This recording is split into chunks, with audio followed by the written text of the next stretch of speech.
নমস্কার বন্ধুরা, নতুন আর একটা ব্লকে আপনাদেরকে স্বাগত। আজ আমি এসে পৌঁছে গেছি 19 বাবুরটারি মা মনসা যাত্রা কমিটির পরিচালনায় এবং ব্যবস্থাপনায় 2 দিন ব্যাপী কুষাণ যাত্রাপালার মাঠে।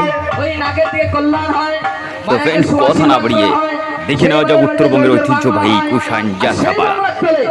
আপনার মতো আমার মতো ক্যাসরা সকরা বকরা আসিয়া কি তাদের বসবাস হয়। আমরা কি ক্যাসরা চকরা বকরা কি দেয়া এগুলা বলে ক্যাসরা গিদাল নমায়, সকরা বকরা গিদাল নমায়, এই শুভ এমরা আলসি গিদাল নমায়। মুখের ভাষা ভালো করে কথা বলবে বাবা। আচ্ছা গুরুদেব, আমরা আলসিয়ে গিদেল কি করে হলাম, আর ওই চকরা বকরা গিদেল এবার কি করে হলাম?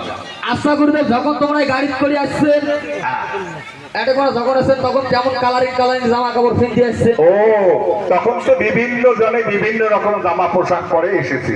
ওই জায়গায় তো আমি সকরা বকরা গিদাল। আলসিয়ে গিদেল। আচ্ছা গুরুদেব, হ্যাঁ, তোমার এটা গানটা শুরু করার কথা ছিল কয়টার সময়? ওটা কোনো কারণে হতে পারে, আমার মাস্টার মশাই অনেক দেরিতে আসছে তো, যার ফলে একটু দেরি হয়েছে। তোমরা আসছেন কয়টার সময়? আমরা তো দুপুরে এসেছি। মানে দুপুরে আসছেন আর গান শুরু করার কথা ছিল 9টার সময়। হ্যাঁ তার মানে সকালবেলায় আসছেন, দুপুরে আসিয়া মায়ের বাড়ি গেছেন, হ্যাঁ, যে এখন মনে করে ভাতের ভিড়েটা এখন ভাঙছেন। শিবু, ও না, আশাপাত্র খাওয়া হয়নি, আমরা ঠিক সময় মতো খেয়ে হ্যাঁ, আমরা আসলে মানে ভাতের ভিড়ে ভাঙিয়ে না এখন সরষের তেল দিয়ে সেই নীল চালু করে দিছে। না বাবা, তা নয়। তুমি যেটা বলতে চাইছো হ্যাঁ। সেটা নয়। যে বাড়িতে মনসা পূজা উপলক্ষে গান হয় হ্যাঁ বা মারাই পূজা উপলক্ষে গান হয়, হ্যাঁ সেই বাড়ির মালিক বা কমিটিকে হ্যাঁ, সু আশীর্বাদ করতে হয়। তাই তো বুঝি। হ্যাঁ, হ্যাঁ কমিটিগণের জোর জোর বাংলা ঘর হোক, হ্যাঁ, কমিটিগণ যেন প্রতি বছর মায়ের পুজোর আয়োজন করতে পারে, হ্যাঁ তৎসঙ্গে এই গিদেল, ছোট বড় গিদেল ডাকি হ্যাঁ, এইভাবে যেন আনন্দ করতে পারে, এই আশীর্বাদ করতে হয় তাদেরকে। মানে প্রত্যেক বছর কুমুটির ঘরে মায়ের পূজা করুক, হ্যাঁ সঙ্গত বাবার পূজাও করুক, হ্যাঁ, আর প্রত্যেক বছর এবার টাকা তোমরা সবাই এখন আছে ভাতের ভিড়েটা করে ভাঙো। এই শিবু, না, আমাকে যে ডাকতে হবে কোনো কথা নয়।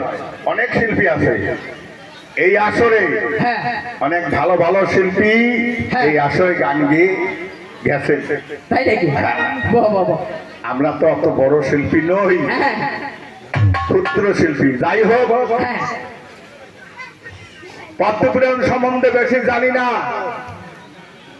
গুরুমুখী শুনেছিলাম যে মুখম করতি বাতালাং পঙ্গুলাং হাইতি গিরিম হ্যাঁ। যৎকিতা তামাহাং বন্দে পরমানন্দ হে মাধবম। এর মানে কি শিবু জানো?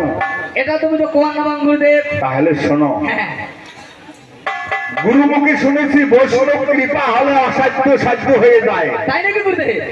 বাহ বাহ। তাই এখানকার সাধুগুরু বৈষ্ণব যদি কৃপা করে, হ্যাঁ বুবাও কথা বলতে পারে। তাই নাকি গুরুদেব? হ্যাঁ। বাহ বাহ বাহ বাহ। এবার বৈষ্ণব কৃপা হলে হ্যাঁ পঙ্গু পথ চলতে পারে। তাই নাকি গুরুদেব? বাহ, বেশ। বাবা শিবু, ও তাহলে এখানকার সাধুগুরু বৈষ্ণবের চরণ ধুলি একবার মস্তকে ধারণ করি বাবা। বেশ গুরুদেব। হরে কৃষ্ণ।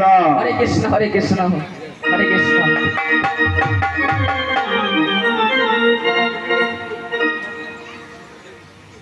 বাবা শিবু, ও বৈষ্ণব চরণ ধুলি মস্তকে ধারণ করেছি, হ্যাঁ, আমার আর কোনো চিন্তা নাই।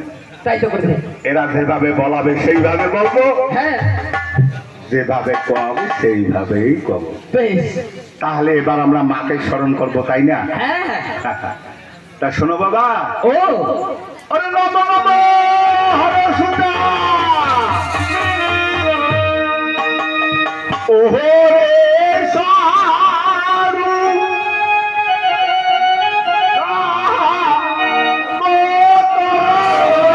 মাতা